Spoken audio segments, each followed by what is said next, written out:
يا من هو الله الذي لا إله إلا هو الرحمن الرحيم.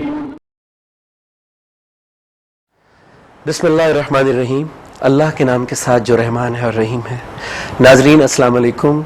میں آپ کا میزبان نجم شیراز ایک نئے اور بہت اسپیشل ایپیسوڈ کے ساتھ اسلام اور پاکستان کے.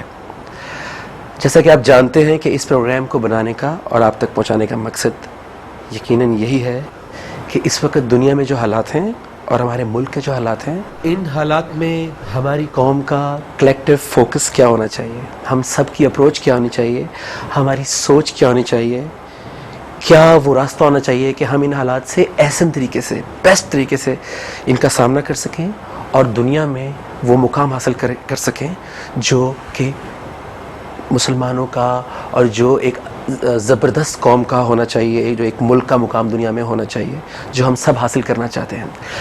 اس سلسلے میں ہم آپ کی ملاقات ان شخصیات سے بھی کروائیں گے جو پاکستان کی وجہ شہرت بنے، جن کو اللہ نے پاکستان میں اور پوری دنیا میں مقام دیا، عزت دی. کیونکہ جس کو اللہ عزت دیتا ہے اور مقام دیتا ہے وہ ضرور یہ سوچتا ہے کہ میں اس کو ریٹرن کیسے کروں. اپنے مالک کو، اپنے ملک کو مجھے رسپیکٹ ملی تو ان کی زبانی وہ باتیں سنتے ہیں. ہم سب کو موٹیویشن بھی ملے گی، ہمارے ایمان کو تقویت بھی پہنچے گی. اور جس شخصیت سے میں آج آپ کی ملاقات کروانے والا ہوں، میرے لیے ایک اعزاز بھی ہے. ان کے خیالات، ان کے جذبات آپ تک پہنچانا، ان سے بات کرنا. اور یہ وہ شخصیت ہیں جنہوں نے اپنے کیریئر کے پیک پہ، عروج پہ ایک ایسے راستے کا انتخاب کیا جس کو زوال نہیں ہے. کیونکہ دنیا میں ایک ہی ذات ہے جس کو زوال نہیں ہے، اور وہ ہے اللہ کی ذات.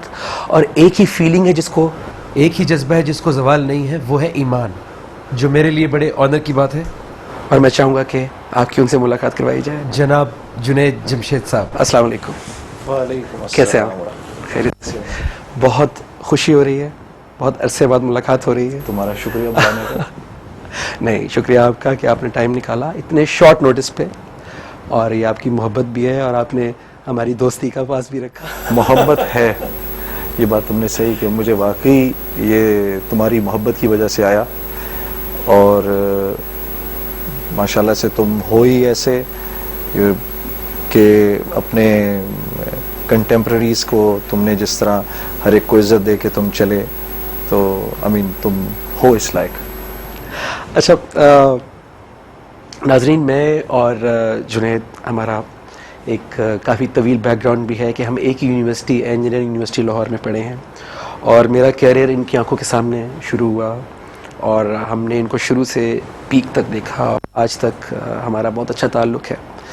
ہماری بہت ساری نئی جنریشن آپ کی زبان سے یہ ضرور جاننا چاہے گی، میں تو سب جانتا ہوں، کہ یہ سفر کیسے شروع ہوا، کہاں سے شروع ہوا اور اس دوران کیا کیا ہوا. آپ کی زبان سے اگر ان تک پہنچے تو بہت مزہ آئے گا.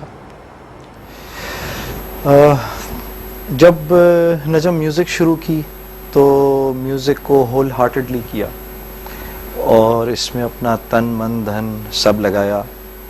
میں یہ تو نہیں کہوں گا کہ شروع سے بہت ہی نیشنلسٹک میرے جذبات تھے، یعنی ملک سے محبت شروع سے ہی تھی، ایسا نہیں ہے. دل پاکستان جب گایا اور لوگوں نے اس کو پسند کیا اور پھر لوگوں نے ہمیں اس حوالے سے پسند کرنا شروع کیا تو احساس ہوا کہ ہم تو اس ملک کے سفیر ہیں. اور ہم کو کیونکہ اللہ نے عزت دی ہے، جس کو بھی عزت دی جائے یہ اللہ کی امانت ہے، تو اس کا صحیح استعمال کیا جائے. تو ہول ہارٹڈلی میوزک کیا اور اس امیج کے ساتھ کرنے کی کوشش کی کہ کوئی رانگ قسم کا امیج نہ دوں میں ان لڑکے اور لڑکیوں کو جو گانے سنتے ہیں ہمارے.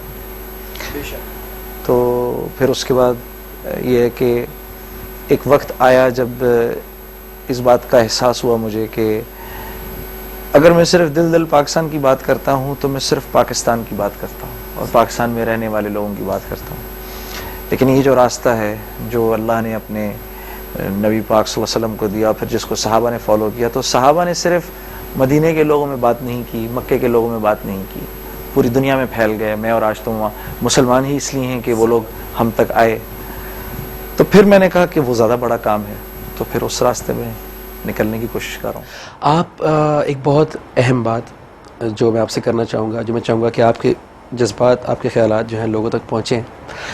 ہماری ینگ جنریشن میں نے بھی ایکسپیرینس کیا، آپ نے بھی کیا ہوگا، کہ ہمیشہ یہ خیالات پائے جاتے تھے کہ پاکستان نے ہمیں کیا دیا، سسٹم میں خرابی ہے، یہ پرابلم ہے، وہ پرابلم ہے، یہ نہیں وہ نہیں ہے. کیا آپ یہ سمجھتے ہیں کہ اب وہ وقت آ گیا ہے کہ ہمیں یہ سوچنا ہے کہ ہم نے پاکستان کو کیا دیا اور پاکستان کا حق ہماری طرف کیا نکلتا ہے؟ کہ آپ کیا سمجھتے ہیں؟ بڑی اچھی بات کہی تم نے نجم. دیکھو میری ہمیشہ سے یہ ایک زندگی کا اصول رہا. سورہ رعد کی ایک آیت ہے میرے ذہن میں، آیت تو نہیں، اس کا مفہوم ہے کہ خدا نے آج تک اس قوم کی حالت نہیں بدلی، نہ ہو خیال جس کو آپ اپنی حالت کے بدلنے کا.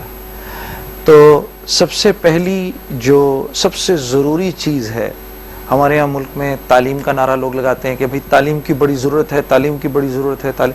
اس سے انکار نہیں، نہ میں کر سکتا ہوں نہ تم کر سکتے ہو. تعلیم کی ضرورت ہے، لیکن اس سے بھی پہلے ہمیں شعور کی ضرورت ہے.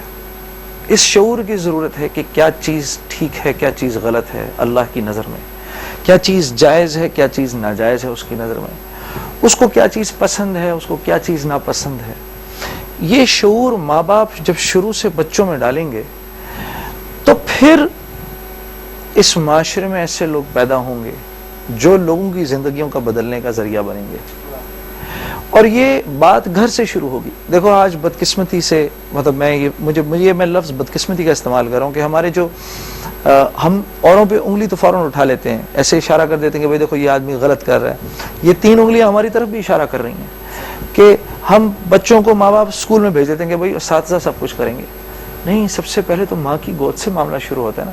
عبد القادر جیلانی بنے ماں کی دعا کی وجہ سے بنے. جو اللہ نے اتنا بڑا ولایت کا درجہ دیا، ماں کی دعا تھی پیچھے.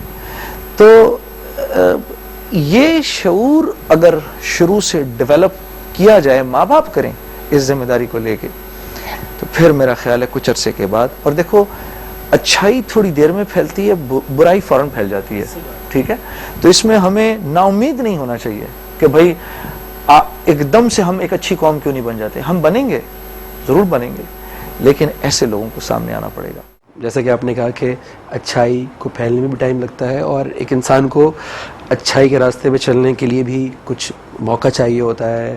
جس طرح اللہ نے یہ موقع دیا ہے تو ہمیں بھی ہمت افزائی کرنی چاہیے، کیونکہ وہ اکثر میں کہتا ہوں اپنے ناظرین سے بھی کہ جس طرح ایک ہماری مثال تو بس کسی ہے کہ اس کو بولو بھی فوراً یو ٹرن مارو تو پہلے وہ بریکیں لگائے گی، پھر وہ مڑنا شروع کرے گی. تو ہم نے بھی کوشش اپنی زندگی میں شروع کی ہے، اور اللہ کی ضرورت تو گلوکار کو بھی ہے، ایکٹر کو بھی ہے، بینکر کو بھی ہے، ہر فوجی کو بھی ہے، ڈاکٹر کو بھی ہے. سب کیا خیال ہے؟ بے شک بے شک. ایک اور بہت اہم سوال میں آپ سے کرنا چاہوں گا، اور وہ یہ ہے کہ جس طرح ایک ملک کی ترقی میں ایک عام آدمی سے لے کے پریزیڈنٹ تک سب مل کے کوشاں ہوتے ہیں. بے شک بے شک. کیا اسی طرح دین کی اسٹیبلشمنٹ کے لیے، دین کی سمجھ بوجھ حاصل کرنے کے لیے، اس کو ایگزیکیوٹ کرنے کے لیے کیا ایک عام آدمی سے لے کے اوپر تک سب کو کام نہیں کرنا چاہیے، یا صرف اس کو محدود رکھنا چاہیے، یا رہنے دینا چاہیے کہ صرف کوئی خاص لوگ کریں گے، کوئی اور کرے گا، یا ہم سب کو اپنے اپنے حصے کی ڈیوٹی ایٹ لیسٹ پتہ ہونی چاہیے؟ جیسے آپ نے کہا نا کہ کیا یہ ہر ایک کی ذمہ داری ہے، تو یہ ہر ایک کی ذمہ داری ہے. ٹھیک ہے، کنتم خیر امت اخرجت للناس، ٹھیک ہے نا، تأمرون بالمعروف وتنہون عن المنکر وتؤمنون باللہ. نبی آخری دیا، ٹھیک ہے، اور قیامت تک کے لوگوں کے لیے اس امت کو مشعل راہ بنا دیا گیا. جیسے ابھی آپ بات کر رہے ہیں، آپ کی بات لوگ سن رہے ہیں، جیسے ابھی آپ ایفرٹ کر رہے ہیں، تو آپ اپنی لائن سے ایفرٹ کر رہے ہیں، میں اپنی لائن سے ایفرٹ کرنے کی کوشش کر رہا ہوں، مدارس کے علماء اپنی لائن سے ایفرٹ کرنے کی کوشش کر رہے ہیں. ٹھیک، قرآن کے حفاظ اپنی لائن سے محنت کرنے کی کوشش کر رہے ہیں، اللہ کے راستے میں نکلے ہوئے لوگ اپنی لائن سے محنت کرنے کی کوشش کر رہے ہیں. تو یہ امت تو بنائی ہی اس لیے گئی تھی، اس کے لیے تو وہ ایفرٹ کرنا پڑے گا جس کی طرف نجم آپ کو اور ہم کو بلا رہے ہیں. اس کا مطلب ہے کہ